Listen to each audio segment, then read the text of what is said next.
سلامونه قدرمنو لیدونکو ښه راغلاست. پام وکړئ زموږ د نن ورځې تازه او مهم راپور ته. ذبیح الله مجاهد خپلو ځواکونو ته نوي یونیفورمونه جوړوو.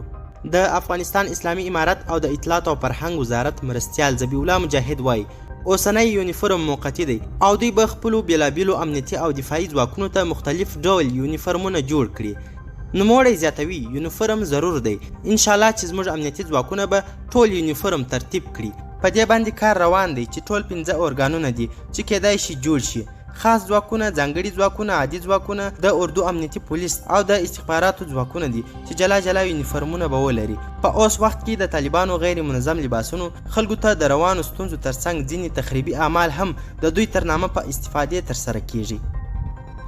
قدرمنو لیدونکو زیاته مننه چې ویډیو مو تر پایه وکتل. زموږ چینل سبسکرایب او ویډیو شیر کړئ. تر بیا او بلې داسې ویډیو د الله په امان.